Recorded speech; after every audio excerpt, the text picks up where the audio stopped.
Este conversatorio está titulado Megaproyectos en la península de Yucatán, su impacto en la deforestación y calidad de agua.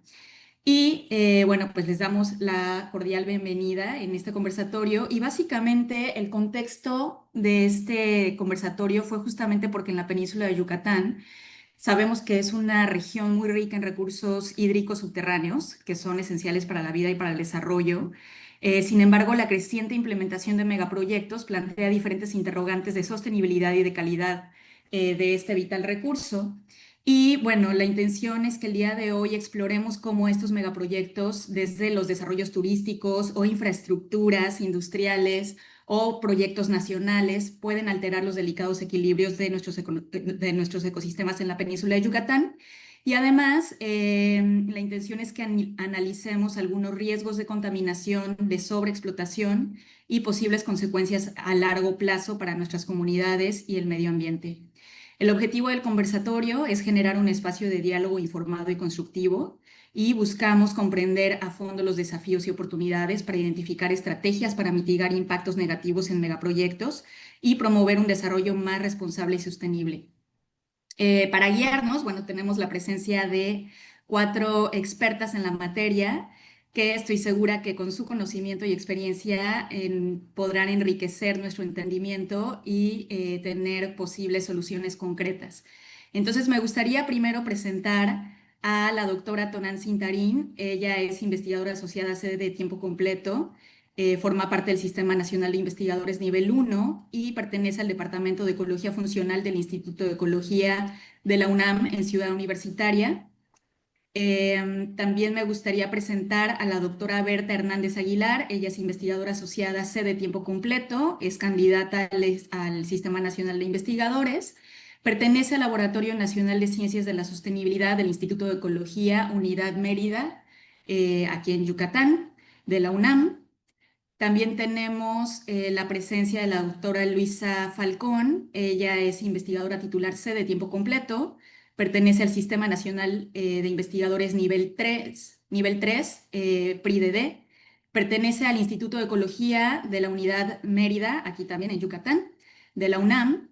Y finalmente tenemos también la presencia de la candidata a doctora en Ciencias de la Sostenibilidad, Lorelei Ramírez Reyes Brito. Ella está adscrita, como les decía, al posgrado de Ciencias de la Sostenibilidad de la Facultad de Ciencias. Entonces, bueno, sin más, me gustaría comenzar con algunas preguntas. Tenemos 4 temas que tenemos sugeridos en este conversatorio. Como se imaginarán, bueno, pues esto da mucho para platicar.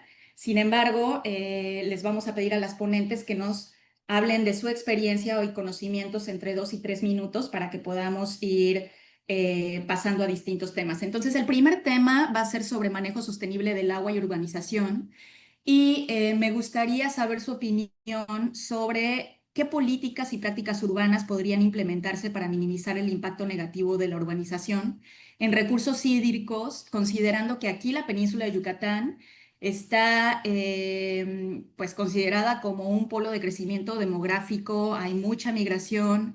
Tenemos algunos ordenamientos territoriales, pero en otros lados están en plena construcción y queremos saber cuál es el impacto de los municipios vecinos a todo este polo de desarrollo. Entonces, les abro el micrófono. No sé si quieran ir levantando la mano para ir contestando. Adelante.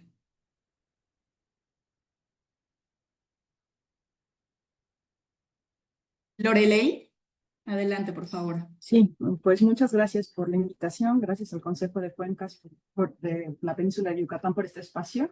Y con respecto a la pregunta que ahorita planteas, Gaby, creo que es fundamental hacer un análisis en toda la región y poder pues desmenuzar los diferentes tipos de urbanización que tenemos ahí, ¿no? O sea, por una parte tenemos ciudades costeras, ciudades que están más pobladas que otras. Por ejemplo, Mérida alcanza 1 millón de habitantes y otras pocas rebasan los 200,000 habitantes, ¿no? Entonces, ¿qué pasa con esa diversidad? ¿Cómo son de qué manera, digamos, entra el acelere del crecimiento, en qué momento los toma. Y es particularmente interesante esto que dices de los diferentes planes de ordenamiento que existen en la región a diferentes niveles, empezando por la Estrategia Nacional de Ordenamiento Territorial, que en particular prevé sanear el agua residual urbana en poblaciones de más de 20,000 habitantes.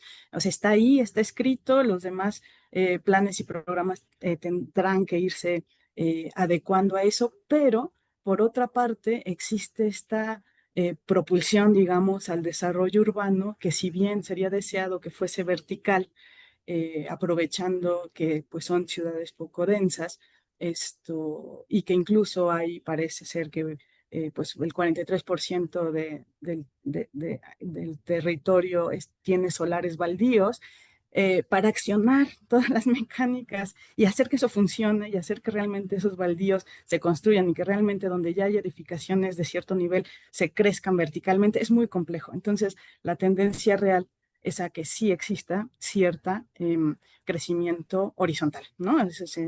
Y ese es un problema con los tiempos, como dices, de la planeación y los tiempos de la ejecución. Entonces, una parte fundamental que podemos ya hacer es ver las interacciones entre municipios, ver cómo están, hacia dónde están las dinámicas de crecimiento al interior de las ciudades y podernos ir adelantando e identificando posibles focos rojos de cuándo se acercan hacia las zonas de recarga, por ejemplo, ¿no? Entonces, bueno, esto da para muchísimo.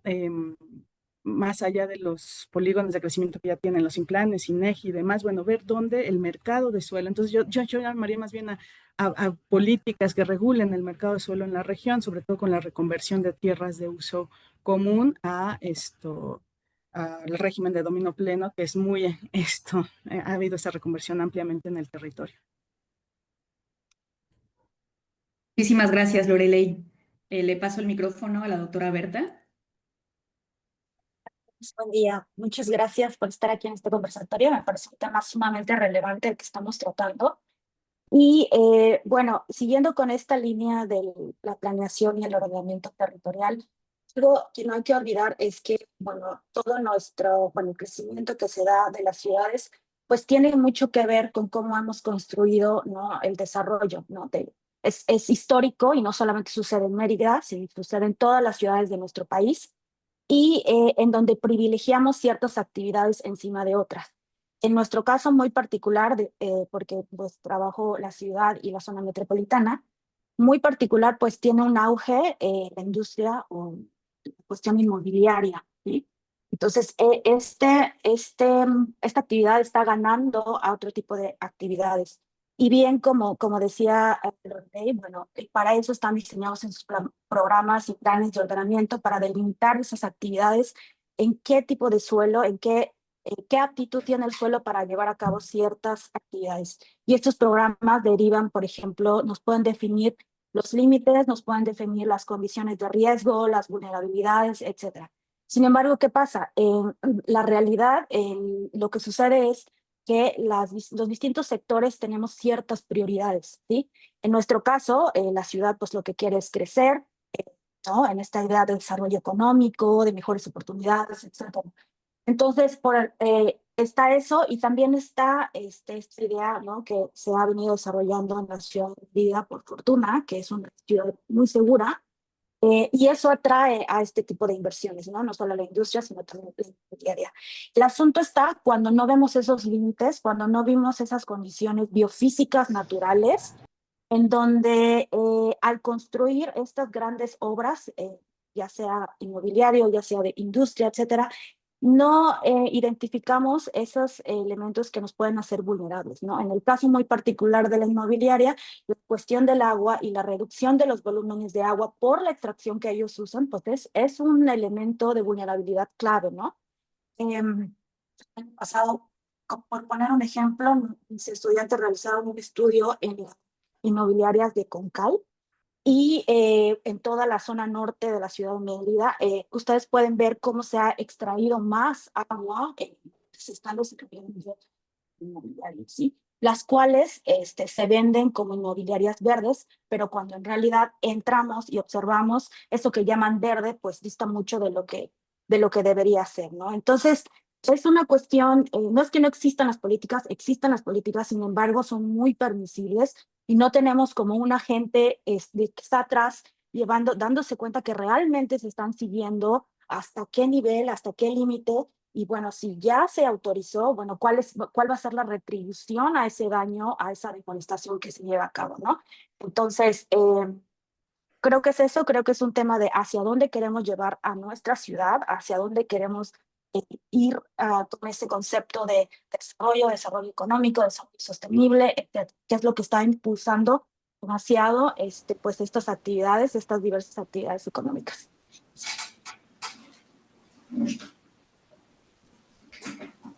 Muchísimas gracias, Berta. ¿Alguien más? Tenemos todavía un par de minutos para esta pregunta. ¿Me escuchan? Tonancy, Yes. adelante, por favor. Gracias por la invitación y Gabriela, muchas gracias por coordinar. Ando un poco enferma de la garganta, así que voy a ser breve, pero quisiera expandir un poquito en lo que están mencionando mis compañeras, particularmente Berta, y resaltar un poco aquí los efectos del cambio de uso del suelo al desarrollar estos megaproyectos. Muchas veces no tenemos implícito que el cambiar la vegetación y por el papel tan crucial que sí sabemos que juega la vegetación en el ciclo del agua, pues estamos cambiando ya el balance a nivel local o regional del ciclo del agua. Entonces, nada más como enfatizar que remover la vegetación o hacer un cambio del uso de suelo drástico cambia no solo el ciclo del agua, sino también el balance de energía que impacta directamente al ciclo del agua. Gracias. Muchísimas gracias, Tonancy. Bueno, pues dado el tiempo, pasaremos a la siguiente pregunta. Y la temática es justamente sobre este tema que estás hablando, sobre el cambio de la cobertura vegetal y su capacidad en la recarga de mantos acuíferos. Entonces, en ese sentido, me gustaría que platicáramos acerca de qué estrategias de reforestación o conservación de la vegetación nativa podrían ser estrategias más efectivas para mejorar esta recarga de mantos acuíferos.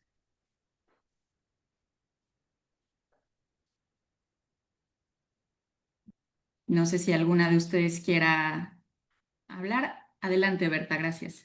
Sí, mira, me llama mucho la atención lo que veíamos hace rato de estas en cuanto al tratamiento de agua, que me parecen cuestiones sumamente innovadoras y necesarias para acá, para la península, pero en algo muy, muy puntual que se está haciendo aquí en la ciudad de Mérida, que está empezando a dar sus pequeños pasos en cuanto a la forestación o a la conservación nativa.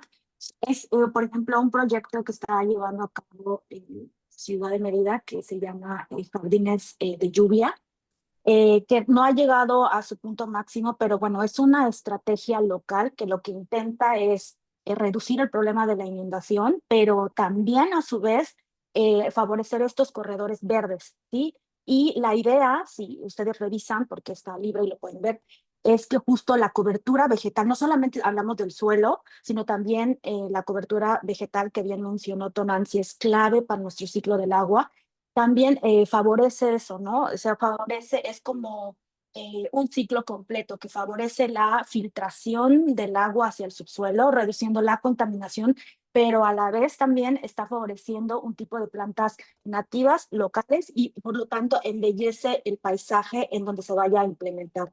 Son estrategias muy chiquitas que a lo mejor no logramos la escala que queremos porque pues Yucatán es muy grande, la ciudad es muy grande, pero de alguna manera ahí hay como nosotros le llamamos unas luces, ¿no? De iniciativas que pueden contribuir a esta cuestión de la conservación, ¿no? Tienen un proyecto en toda la parte de las colonias que están detectadas con problemas de vulnerabilidad, que es Pablo II, la zona occidente, me parece, y oriente, y hay algo más también que se quiere hacer en la zona sur, ¿no? Entonces sí hay, y digamos que ya está ese conocimiento de qué plantas serían las que nos ayudarían justo a verdecer, pero a su vez también a filtrar el agua, que realmente es como algo que necesitamos para reducir la contaminación del acuífero.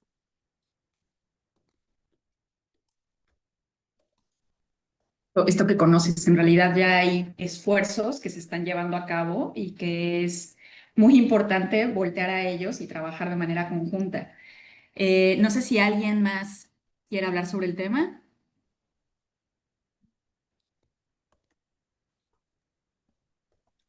Yo nomás quisiera agregar que ya de por sí es compleja la variabilidad o la dinámica estacional que tiene la selva baja en la región de Yucatán, debido, pues sí, tiene estacionalidad que depende de las precipitaciones. Entonces, todos los cambios antropogénicos también van impactando. Entonces, se tienen que conocer, por decirlo así, los actores o cuáles son las especies que contribuyen a la redistribución del agua hacia los mantos acuíferos, saber los nichos hidrológicos o ecohidrológicos que ocupan cada una de las especies para poder tomar mejores decisiones en cuanto a reforestación, cuáles son las especies que se tienen que estar usando, eh, que es parte de las cosas que podríamos estar trabajando desde la academia y temas muy interesantes y seguramente hay muchos grupos ya investigando los rasgos ecohidrológicos de las especies en la selva. No se cultiva. Sí, totalmente de acuerdo, Tonancy. Muchas gracias. ¿Alguien más desea abonar a esta pregunta? ¿Luisa o Lorelei? ¿No? Ok, entonces podemos pasar al siguiente tema. Y justo el siguiente tema es sobre el uso del suelo y su impacto sobre la calidad de agua en la península de Yucatán. Entonces, eh, bueno, aquí una de las muy relevante es cómo los diferentes usos de suelo, justamente, como la industria porcícola o la industria avícola, podrían estar afectando la calidad de agua del manto freático en la península de Yucatán.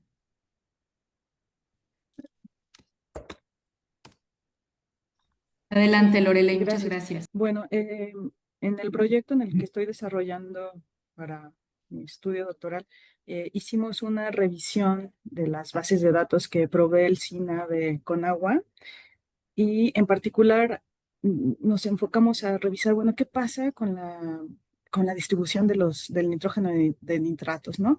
Entonces es muy interesante ahí, pues, analizar esos datos que son puntuales, como ustedes probablemente ya los han visto, no están distribuidos de manera homogénea. Entonces hay que hacer una serie de análisis para poder hablar de, de la región en general y en particular, pues llevarlo hacia el tomador de decisión, que en este caso pues son los municipios, ¿no? Entonces, poder transformar el dato de manera que podamos decir si los municipios están o no en una cierta calidad, digamos, con respecto a la concentración de contaminantes. Entonces, a partir de ese estudio y de ver, bueno, las diferencias, quiénes están en qué calidad y si son o no vecinos en el mismo acuífero, bueno, em, colindantes y que comparten el mismo acuífero, pues pudimos observar, nos brincaron ciertos municipios, ¿no?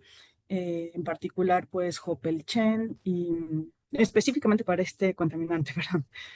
Jopelchen, Campeche y Tenabo, en Campeche, en el estado de Campeche, parece que hay una interacción interesante, bueno, tomando en cuenta que Jopelchen destaca por su actividad agrícola, ¿no? Esto podríamos ahí tal vez proponer después, porque estas son solamente exploraciones generales, pero se podría proponer analizar, bueno, qué está pasando ahí, cómo son las condiciones de la industria, qué mejoras se pueden proponer para evitar que ya haya observaciones a nivel acuífero altas, que ya estamos en niveles fuera, que rebasan la norma de optimalidad, pues. Y también resaltaron unos sitios unos municipios en Mérida, en cuanto a este indicador, Motul y Tepacán, que por cierto también fueron observados en un estudio que recientemente Gaby me comentaba, sacó Semarnat, ¿no? Asociado a la industria porcícola. Pues en esos análisis de esta información, que por cierto yo estudié del 2012 al 2022, los promedios anuales, bueno, ¿qué estaba sucediendo? Por supuesto, uno podría hacer estudios anuales y demás, y entonces hay mucho por explorar. Les estoy compartiendo nada más lo que surgió de este estudio, y en particular en Jalachó, que entonces nos sorprendía que estuviera también en una condición un poquito, bueno, no un poquito, más bien fuera de la norma, y pues que fue para nosotros una, una señal particular que nos llevó a mirar otra industria, que es la avícola. O sea, no estábamos en un principio desde el gabinete, desde un estudio así a nivel regional, sin contemplar esa otra industria. Entonces, cuando estás preguntando qué repercusiones tiene, ¿no? en los diferentes usos de suelo, en la calidad freática, bueno, pues en realidad son de muy diversas naturalezas. No es posible mirarlo a detalle en toda, tener un instrumento que te permita hablar a detalle de todos los contaminantes en toda la península, pero sí, con los datos que ya se tienen, es posible evidenciar ciertas cuestiones y proponer alternativas y ya muy específicas, ¿no? Entonces se tienen que hacer estas revisiones, como dice Berta, de ahí mismo qué se puede plantear para solucionar eso. Entonces, sería lo que yo les puedo compartir de esta experiencia que estamos teniendo.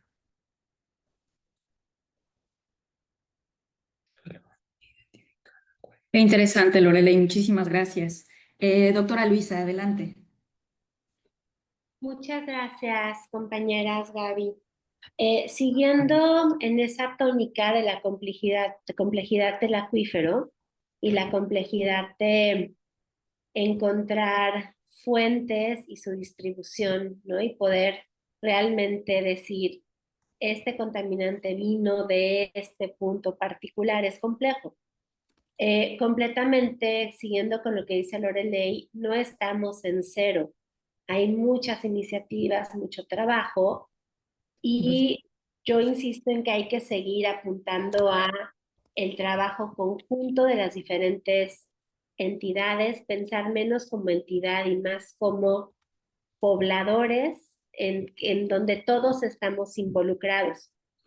Y mi comentario va en el sentido de un proyecto que estamos desarrollando, en el cual con marcadores moleculares estamos haciendo el seguimiento de contaminación fecal para poder identificar porcentajes de esta contaminación a partir de su composición del microbioma. Y entonces, como ustedes todos saben, el microbioma es particular para las diferentes especies. Luego, entonces, podemos identificar contribuciones de la industria avícola o porcícola.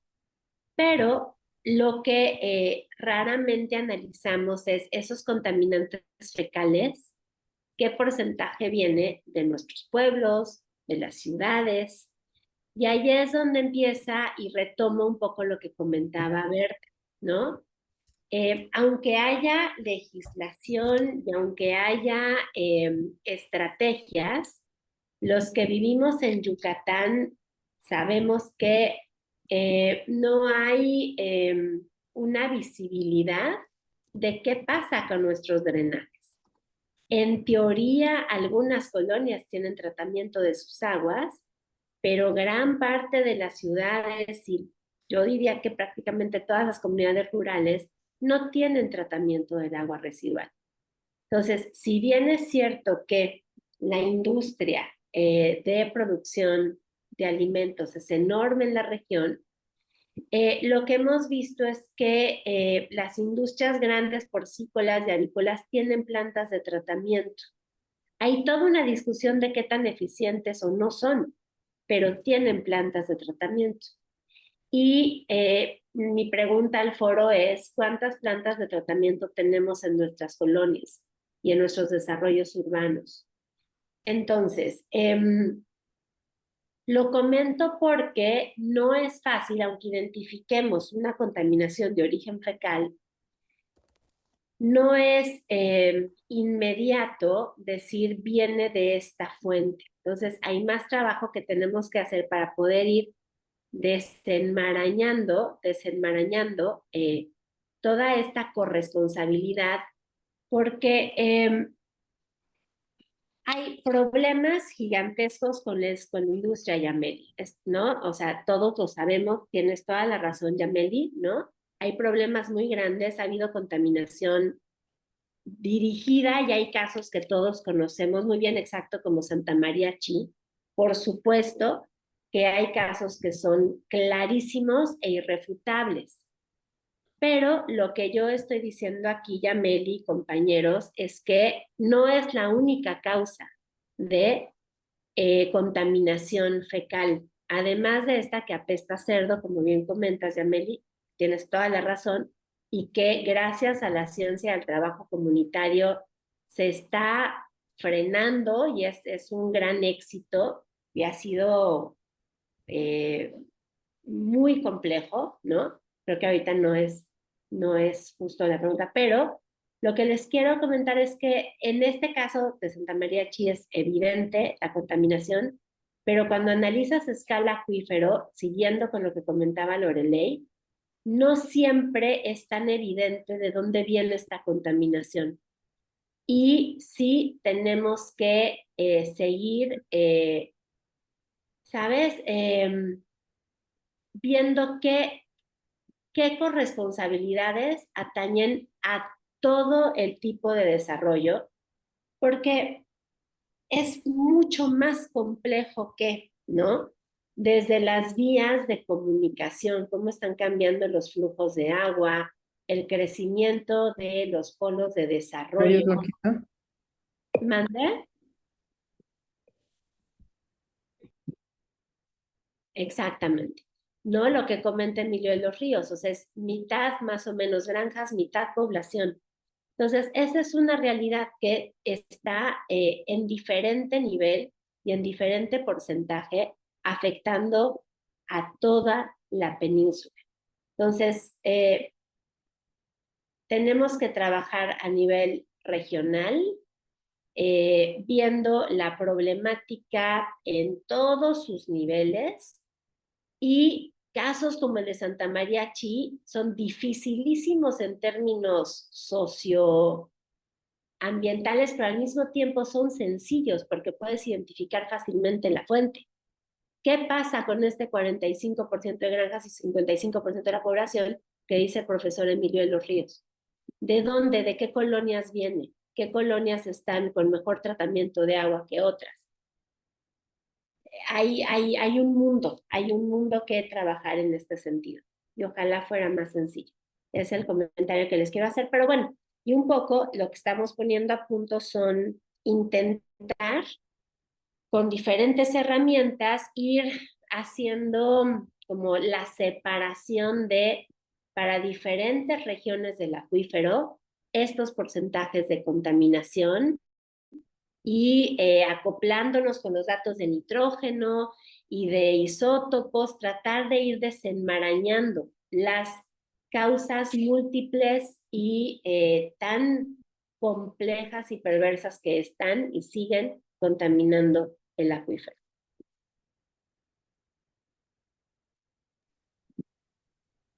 Por discutir. Muchas gracias, Luisa.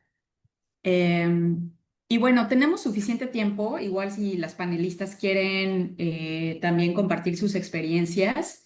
Creo que Berta tiene la mano levantada, sí, ¿verdad? Adelante.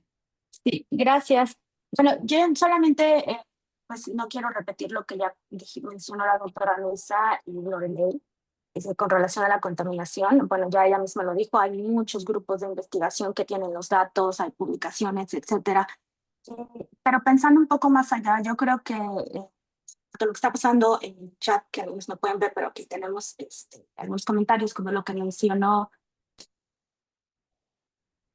la doctora Luisa, es que lo que necesitamos es una transformación, porque no es que no sepamos la responsabilidad que tenemos cada uno de nosotros, porque acuérdense, el acuífero es para todos. Toda la península de Yucatán tiene las mismas condiciones. Entonces, si algo sucede en un lugar, nos va a afectar a todos.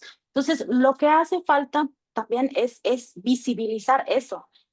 A veces damos por sentado, por ejemplo, en términos de volumen de agua, que tenemos muchísima agua. Ahí están los datos, ya lo sabemos. Pero cuando vamos y hablamos del tema de contaminación, no siempre es tan evidente, especialmente si hablamos en las comunidades, en la zona metropolitana. ¿Y por qué no decirlo? Pues a lo mejor en estas industrias, en estas actividades, no visualizan la relevancia de lo que están haciendo y del daño que están haciendo con sus actividades. Entonces, algo que hemos trabajado nosotros con algunas de las comunidades es eso, es cómo le das el valor a ese recurso, en este caso el agua, ¿sí?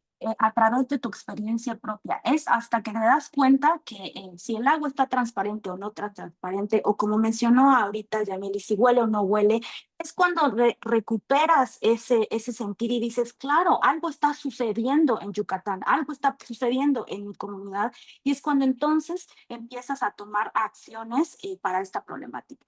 Desde mi perspectiva, o yo porque soy muy soñadora, imagino que eso es lo que hace falta, llegar a los tomadores de decisiones, llegar a estas industrias, a estos inmobiliarios y decirle, oye, estás haciendo un daño terrible, por si no lo sabías o si lo sabes y se te olvidó, mira, ¿sí? Es que es ahí donde hay que tomar cartas y como mencionó Luis, a lo mejor hay algunas que sí tienen sus plantas de tratamiento, pero no son suficientes y entonces es cuando la política, los programas y los movimientos ciudadanos tenemos que estar ahí y decirles, pues sí, lo estás haciendo, pero no lo estás haciendo suficiente. ¿Por qué? Porque te podemos presentar un mapa de vulnerabilidad donde vemos que tu actividad económica ejerce esta influencia sobre la contaminación del acuífero, ¿no? Y asumir también nuestra responsabilidad.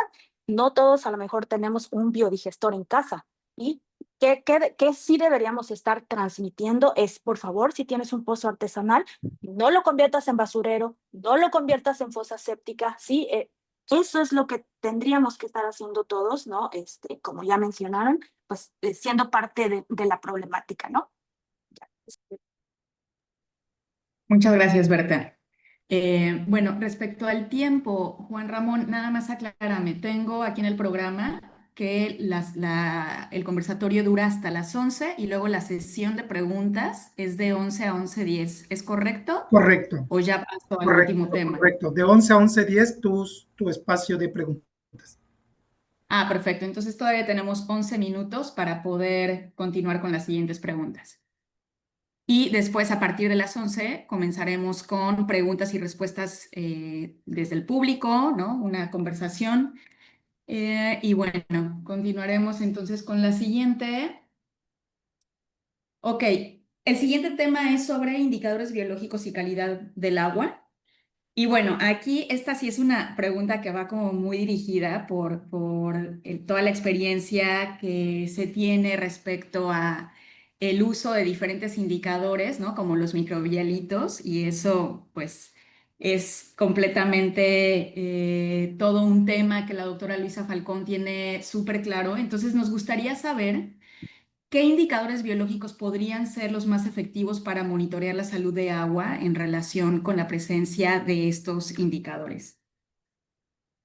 Mira, en realidad veo que aquí está Teresa Álvarez Leorreta del Ecosur y no sé si Tere puede participar o al rato, pero también Emilio de los Ríos, del ENES Mérida, tiene muchos comentarios, igual Brenda Patiño, ahorita espero que Yameli Aguilar, eh, tenemos información, o sea, no es que estemos en cero, hay muchísima información y hay diferentes indicadores, yo creo que dependiendo del lugar en el que estemos, David. Es decir,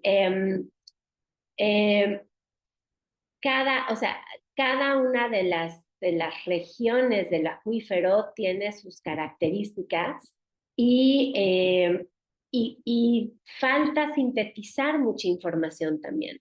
Hay pocas regiones para las que ya tenemos muy claros cuáles son los índices de perturbación o de salud, ¿no? Esas regiones podemos considerarlas afortunadas porque son más fáciles de monitorear. Aquí en Yucatán, por ejemplo, o sea, pero bueno, los trabajos de calidad del agua sabemos muy bien qué índices utilizar, qué concentraciones nos hablan de contaminación o no. Estamos hablando con gente que ha dedicado su vida a desarrollar estos indicadores y están reportados, se conocen. Podemos mejorar qué es lo que monitorea, por ejemplo, la Conagua. Sí, yo creo que sí lo podemos hacer, pero yo creo que también lo que es una realidad es que la ciencia ciudadana, de lo que hablaba Berta, cómo transmitir el conocimiento práctico a las escuelas de todos los niveles para que hagamos las prácticas escolares que nos hablen también de la salud de esos pozos que estamos usando en nuestras casas, de ese acuífero en particular. Es una labor que sigue quedando no en manos del gobierno, pero de los educadores. Se están haciendo esas iniciativas desde los institutos de investigación, desde las escuelas, desde las universidades. Y esto que comenta Teresa Álvarez de Borreta de dónde está, o sea, hay la voluntad política para sumar a estas iniciativas de monitoreo que tradicionalmente se están haciendo por las ONGs, las asociaciones civiles, la academia, porque medir tiene una consecuencia. Si tú miras, tienes datos y sabes si hay o no un riesgo. Dejar de medir es lo fácil. Dejar de medir o quedarte con indicadores que realmente no te están diciendo cuál es la problemática es pasar el sexenio flotando, digamos, sin tomar cartas en el asunto. Y tanto con el acuífero yucateco como con el planeta en general, estamos llegando a los límites de la crisis socioambiental que hemos estado generando por brincarnos las reglas, brincarnos las legislaciones, brincarnos los reglamentos, y no es que no estén informaciones, existe o no la voluntad. Preguntabas algo muy particular de los microbialitos, que son un ejemplo de comunidad microbiana en donde afortunadamente conocemos suficiente como para poder identificar cuándo cambia esa composición, tenemos un problema asociado a aumento en la materia orgánica, ¿no? Y eso mismo también lo podemos ver en el acuífero, pero de una forma yo creo que mucho más fácil, ¿no? Como estaba diciendo Lorelei, pues no deberíamos de tener más de ciertas concentraciones de nitrato, ¿no? O más de ciertas concentraciones de fosfato, eso lo conocemos muy bien y sabemos que va asociada un aumento en materia orgánica, que es algo que se sale de el equilibrio de ese ecosistema. Luego, entonces, ¿quién lo está rompiendo? Alguna de nuestras actividades, ya sea desarrollo urbano o algún tipo de producción. Entonces, tenemos que dejar de, ¿no? Pretender que nuestras acciones no tienen consecuencias y más bien seguir fortaleciendo las iniciativas transinstitucionales. Yo creo que tenemos que dejar de pensar a nivel institución y hablar más como comunidad. Todos somos parte de la comunidad, como decía Berta, y seguir tejiendo estrategias de monitoreo de ciencia ciudadana. Yo soy una, creo que es importantísimo cuando tú sabes cuál es la calidad del agua o del aire que respiras, la gente toma acciones, y eso significa acciones transversales, transinstitucionales, en donde ojalá se sumen los gobiernos, pero que no deben de depender de los gobiernos, deben de depender de la educación. Esa es mi opinión. Educar y cuantificar. Muchísimas gracias, Luisa. Pues yo creo que estamos a muy buen momento para comenzar como una discusión con el Pleno. Y me gustaría solamente lanzar una pregunta que me gustaría que pudiéramos pelotear con las panelistas y también con los participantes. Hay varios comentarios que se han escrito, tenemos también varios expertos en la sala.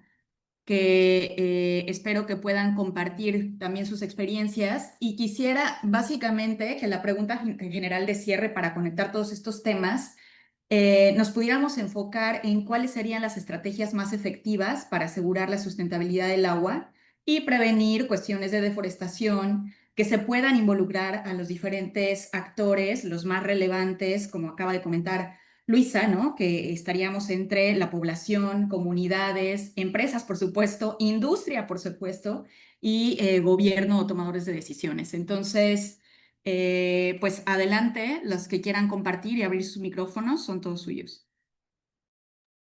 En el chat, Emilio de los Ríos de Lenés pidió hablar. No sé si ande por ahí todavía. Y aquí estoy. Lo que pasa es que no puedo levantar la mano. Ok, adelante. La razón. Bueno, buenos días a todo el mundo. Mira, sí, considero que en un momento dado hay poca información que circula y la que circula es un poco tendenciosa. O sea, hay gente que se opone totalmente a las granjas de cerdos, pero nada con las granjas de pollos y aves, que también contaminan. Nada más contaminan de diferente forma. Y la contaminación viene porque, a diferencia de muchas otras regiones productoras y donde se sitúan granjas industriales, acá el suelo no puede absorber nutrientes, se van directamente al agua.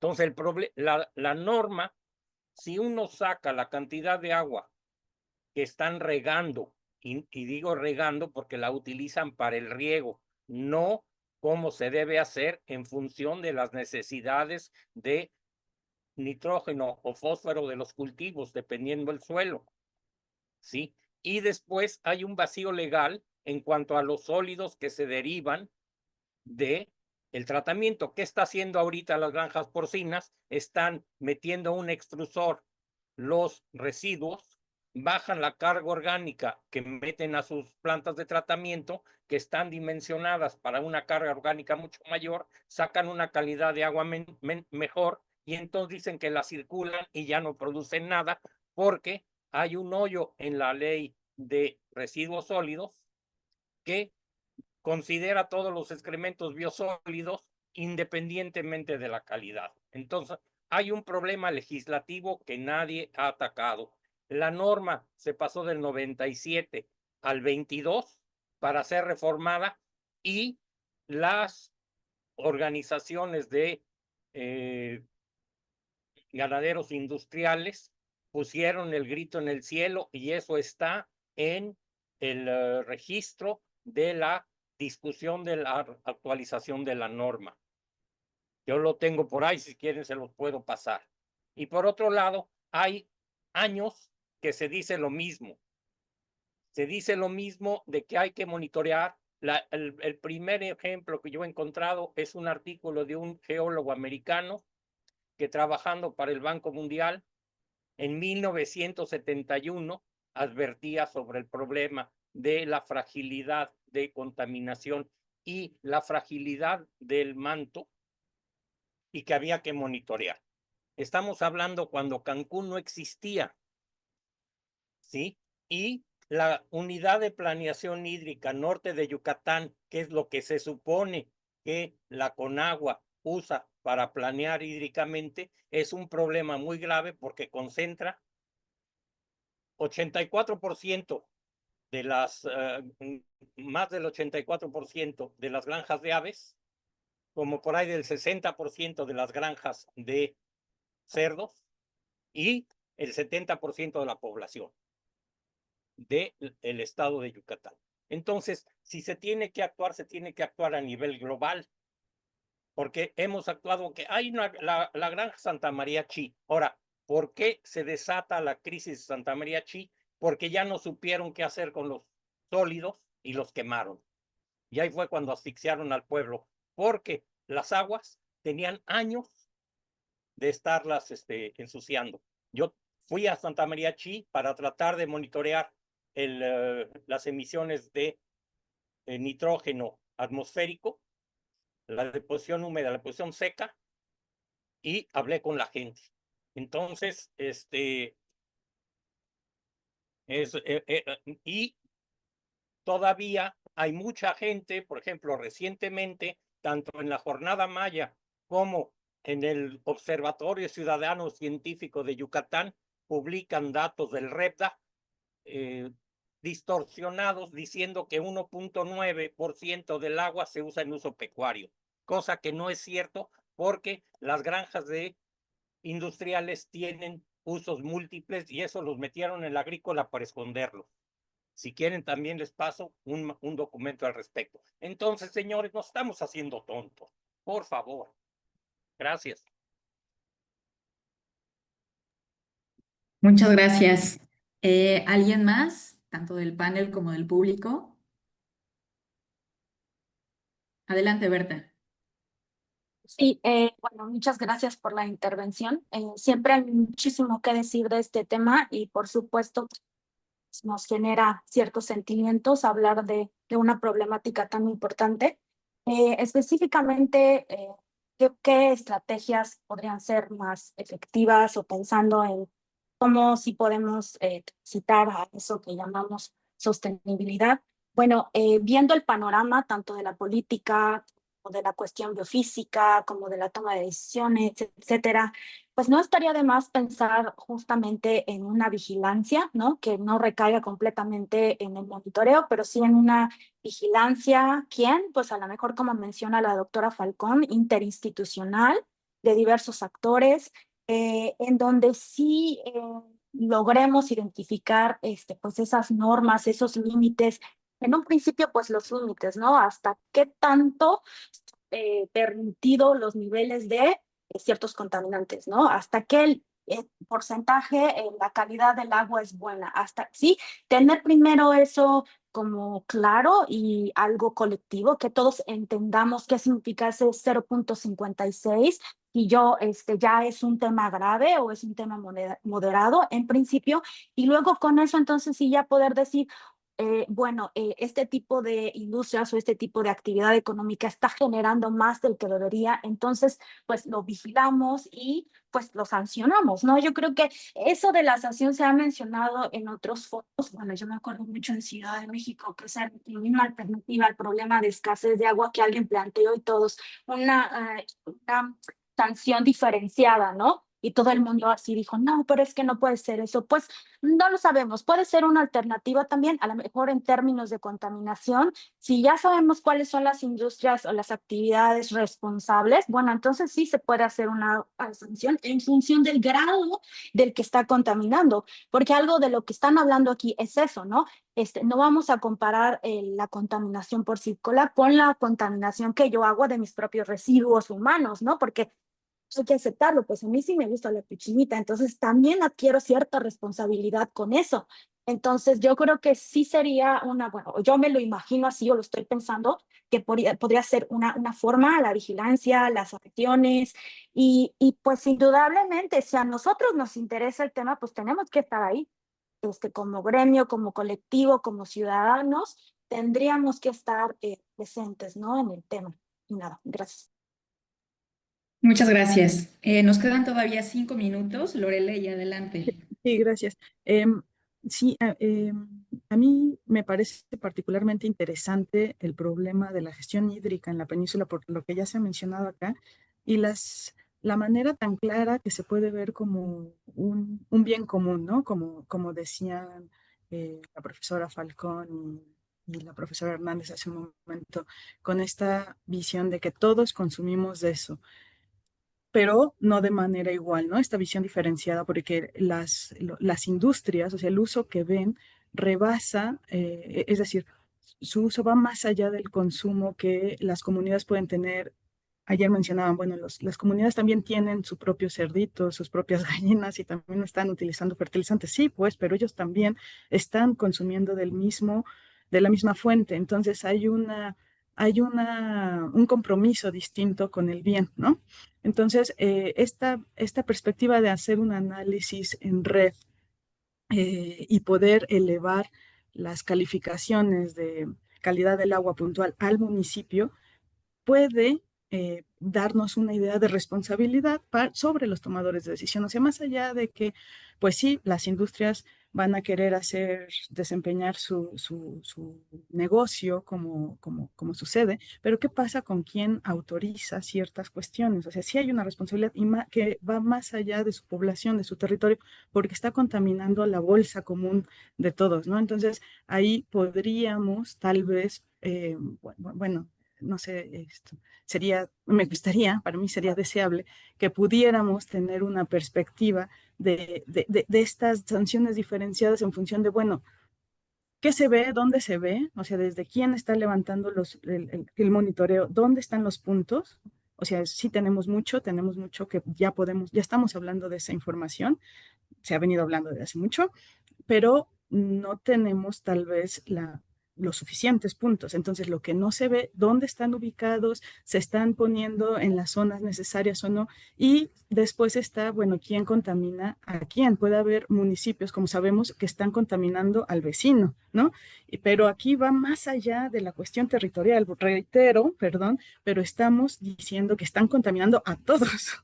A todos, porque aunque el punto de observación esté localizado en una cierta ubicación, pues por la dinámica de fluidos y demás, pues eso está haciendo un daño en realidad generalizado, ¿no? Entonces, sí creo que más allá de las regulaciones que pueden ser muy bien intencionadas, pero un ritmo en donde su instrumentalización no está avanzando al paso en el que el desarrollo se está detonando ahí, pues este sistema de vigilancia que estamos pues perspectivando, creo que tiene como poderse llevar a cabo con una visión que sí vea las interacciones entre los diferentes actores, ¿no?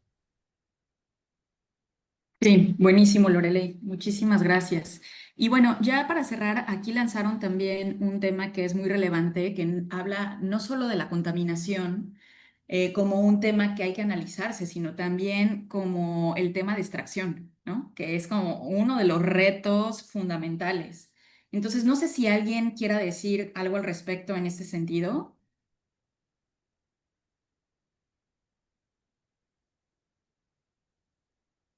O incluso Teresa Álvarez del Ecosur, ella fue quien lanzó ese tema aquí en el chat y me parece súper relevante que también se pueda poner sobre la mesa.